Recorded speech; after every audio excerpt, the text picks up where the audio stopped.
హెచ్ఆర్పిడబ్ల్యూఏ media ప్రేక్షకులకు human rights protection and welfare awareness organization తరపున హృదయపూర్వక నమస్కారాలు తెలియపరుస్తూ తెలంగాణ పంచాయతీరాజ్ చట్టం 2018 గురించి మనము గతంలో కొన్ని వీడియోలు చేసుకోవడం జరిగింది. ఈ యొక్క పంచాయతీరాజ్ వ్యవస్థ మూడంచెల వ్యవస్థ. ఇందులో మొదటి వ్యవస్థ అయినటువంటి గ్రామ పంచాయతీ వ్యవస్థ. ఈ గ్రామ పంచాయతీలో ఈ యొక్క గ్రామ పంచాయతీ వ్యవస్థను మనము 6 చాప్టర్లుగా ప్రతిపాదించుకోవడం జరిగింది. ఈ యొక్క తెలంగాణ పంచాయతీరాజ్ చట్టం 2018 ప్రకారము.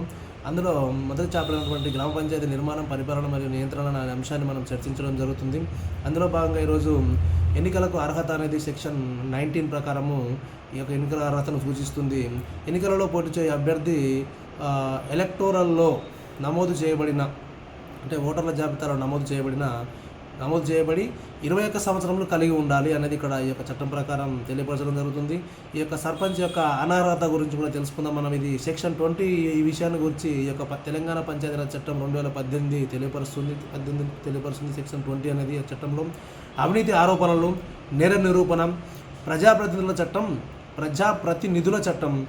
1951లోని సెక్షన్ 8 కింద నిరూపించబడితే అతను పదవీ విచ్యుతుడు అవుతాడు. అంటే అవినీతి ఆరోపణలు నిరూపించబడితే కనుక ఒక సర్పంచ్ అతను అప్పుడు పదవీ విచ్యుతుడు అవుతాడు. ఈ యొక్క ప్రజాప్రతినిధుల చట్టం 1951లో సెక్షన్ 8 కింద అవి నిరూపణ అయితే కనుక కంపల్సరీ పదవీ విచ్యుతుడు అవుతాడు కనుక. ఇంకా అలాగే ఈ యొక్క పౌర హక్కుల చట్టం 1995 కింద నేరం చేస్తే, ఈ యొక్క పౌర హక్కుల చట్టం 1995 కింద నేరం చేస్తే ఇండియన్ పీనల్ కోడ్ 1860 ప్రకారం నేర నిరూపణ జరిగితే, చేసిన నేరము నిరూపణ అయితే, గ్రామ పంచాయతీ ఆడిట్ అకౌంట్స్ పూర్తి చేయనప్పుడు, మన గ్రామ పంచాయతీ యొక్క ఆడిట్ అకౌంట్స్ అంటే గ్రామ పంచాయతీలో ప్రతినిత్యము గ్రామంలో ఏం జరుగుతుంది దానికి సంబంధించిన అకౌంట్ యొక్క మొత్తం పూర్తి వివరాలని ఆడిట్ కనుక పూర్తి చేయనప్పుడు, ఈ యొక్క సెక్షన్ 23 ప్రకారము ఎన్నికల ఖర్చుల యొక్క ఖాతాను కూడా నిర్వహించినప్పుడు, పంచాయతీ విధులను సక్రమంగా నిర్వహించినప్పుడు, ఈ యొక్క పంచాయతీ యొక్క విధులు ఏవైతే ఉంటాయో వాటిని కూడా సక్రమంగా నిర్వహించినట్లయితే సెక్షన్ 24 కింద అనర్హతకు లోనవుతారు. ఎవరంటే మన సర్పంచ్. ఈ యొక్క సభ్యుల అనర్హత ఈ యొక్క సెక్షన్ 21 ప్రకారము సభ్యులు కొన్ని కారణాల వల్ల మన కలెక్టర్ గారు సెక్షన్ 27 ప్రకారము ఈ యొక్క సభ్యులను అనర్హుడిగా ప్రకటిస్తారు. ఆ కారణాలు ఏంటో మనం చూద్దాం. గ్రామ పంచాయతీ సమావేశాలకు వరుసగా 90 రోజులు హాజరు కానట్లయితే, అలాగే వరుసగా 3 సమావేశాలకు హాజరు కానట్లయితే, మహిళా సభ్యులు 6 నెలల వరకు సమావేశాలకు హాజరు కానట్లయితే, అనర్హత ఆరోపణలను ఒక లెటరు పంచాయతీ సెక్రటరీకి వ్రాతపూర్వకంగా తెలుపగా అతను ఆ ప్రతిని జిల్లా పంచాయతీ అధికారికి తెలుపును. ఈ అధికారి ఆ సభ్యునికి ఇంటిమేషన్ చేస్తారు. ఇక్కడ చూడండి, అనర్హత ఆరోపణలు ఏ ఆరోపణలు ఉంటే అనర్హుడు అనేది మనం చెప్పుకోవడం జరిగింది. ఈ యొక్క ఆరోపణలు ఏవైతే ఉన్నాయో వాటిని ఒక లెటర్ రూపంలో తయారు చేసి పంచాయతీ సెక్రటరీకి వ్రాతపూర్వకంగా తెలిపితే అతను ఆ యొక్క పంచాయతీ సెక్రటరీ ఆ ప్రతిని అంటే ఆ యొక్క లెటర్ను జిల్లా పంచాయతీ అధికారికి తెలుపును. ఈ యొక్క లెటర్ను జిల్లా పంచాయతీ అధికారికి తెలుపును. ఈ అధికారి ఆ సభ్యునికి ఇంటిమేషన్ చేస్తారు. ఇకపోతే ఈ విధంగా ఇంటిమేషన్ చేసినాక 2 నెలల లోపు ఆ సభ్యుడిని కలెక్టరు తొలగిస్తాడు. ఎన్నికలలో అవినీతి ఆరోపణలపై అనర్హత వేటును సెక్షన్ 22 ప్రకారం చేయవచ్చు.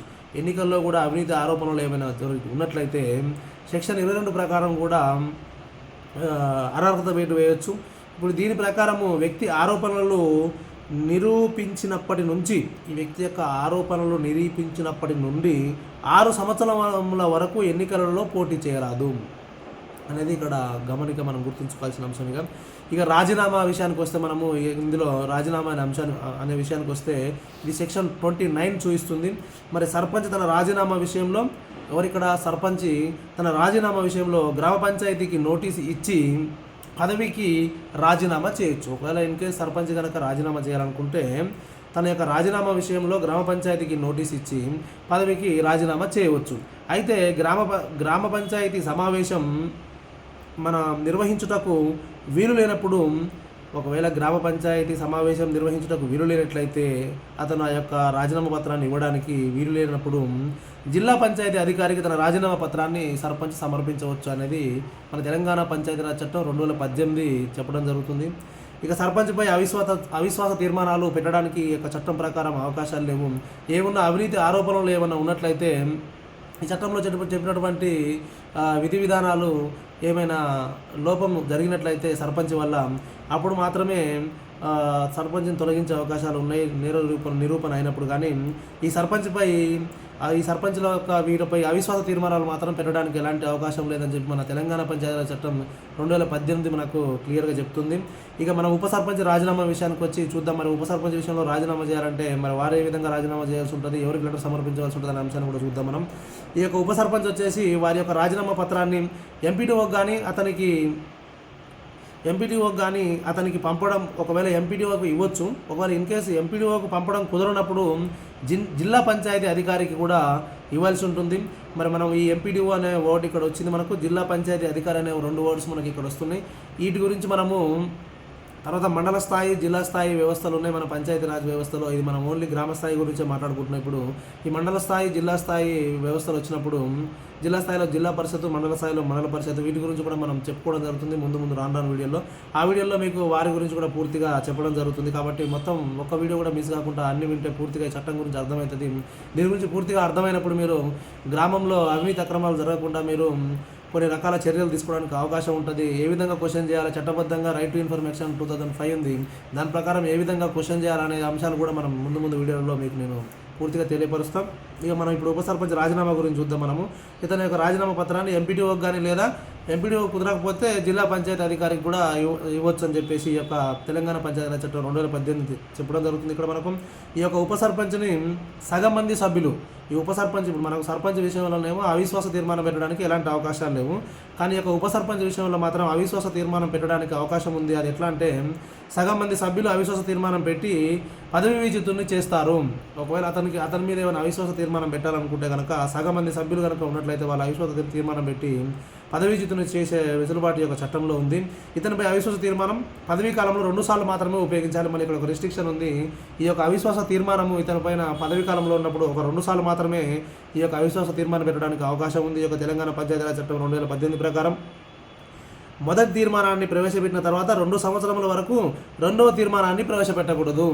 ఒకవేళ అవిశ్వాస తీర్మానం కనుక ఒకసారి పెట్టినట్టయితే మళ్ళీ రెండవది మాత్రము 2 సంవత్సరాల వరకు రెండవ తీర్మానాన్ని పెట్టడానికి అవకాశం లేదు. ఇతనిని పదవి నుంచి ఎవరు తొలగిస్తారంటే మన జిల్లా కలెక్టర్ గారు ఇతని పదవి నుంచి తొలగించడం జరుగుతుంది. ఈ యొక్క మరి మనం ఇంకా విషయానికి వచ్చి చూద్దాం. సర్పంచ్ మన విధులు మరియు బాధ్యతలు ఏందో చూద్దాం. మరి దీన్ని మనం ఇంకొక వీడియోలో చేద్దాం స్పెషల్గా, ఎందుకంటే ఇది కొంచెం మెయిన్ చాప్టర్. ఇది సర్పంచ్ ఏం చేయాలి అనేది ఇక్కడ వస్తుంది కనుక వచ్చే నెక్స్ట్ వీడియోలో మనము ఈ యొక్క సర్పంచ్ విధులు మరియు బాధ్యతల గురించి తెలుసుకుందాం. థ్యాంక్ యూ, ధన్యవాదాలు.